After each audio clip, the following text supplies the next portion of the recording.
turkey after they've been talking. Yeah, I heard about that too. That Turkey's the vacuum. I get it, but I just think I think in the long run it probably does work out. So I know it's pretty optimistic, but Turkey's the one country Turkey's the one Middle Eastern country that would probably be the most brutal to fuck with. I mean, they have I think it was at least it was like a decade ago. It was like the fourth largest military. They're NATO members, so they're. These are. I get it. No, I wouldn't want to fuck around with Turkey. I would never want to. Yeah, I'm totally with you on that. Okay, Sword. Before you move on, I just want to clarify. Pepe hates Trump. Pepe hates the IRGC. Pepe hates the Jews. And Pepe hates Israel. Pepe hates everything. Fuck you, Pepe. You fucking. Get it out. Sword. Where do you see? Is there any weakness? Do you see any vulnerability for Trump? Where do you see his most weakest point that might take him down? The only thing I can see would be his weakness is if he doesn't compete digitally with the propaganda. Because to me, there's a decision that wants to be made. So for example, even with the birthright citizenship thing,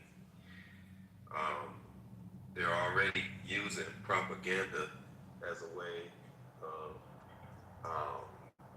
trying to influence the public that birthright citizenship should exist when it's actually 100% incorrect. Merely being born here does not establish citizenship. We've had laws ever since 1802 that confirm that. But those laws are on the books, but it still doesn't change the Supreme Court from ruling how they want to rule. So they want to rule a certain way in June. They're gonna engineer and influence people to believe what they want them to believe by putting cuts and clips from the oral arguments to make it seem like the gentleman didn't represent himself well when he actually did. So if he doesn't keep up with the propaganda, that would be the weak point that I think would take him down. I don't think it's going to be of. So, but the version of your takedown is losing the midterm, losing 2028. That's your version of a takedown, right? Not like impeachment. None of that would be impeachable, I don't think, right? Yeah, I don't think it'll be like, even with the wars, he has legal ground, and you won't find these things in the within the Constitution or the War Powers Act or anything that people have quoted. He has standing within international law or the law of nations to exercise what he's doing, and that's the reason why the globe they're in conflict about it, but the shit is written down.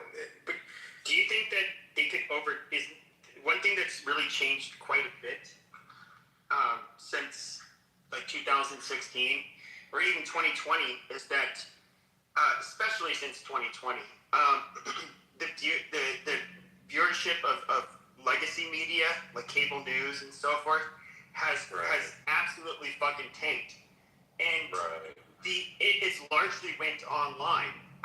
Now people online are watched a lot more, and I think that and the Democrats have been discussing this for the last couple of years. Is like, okay, now what do we do with these people online, these influencers? And I do think the Democrats absolutely are still flailing when it comes to a message. They're doing this no kings nonsense. They're doing just stupid shit. And anything that they used to use in the past is not sick anymore. And nobody fucking cares.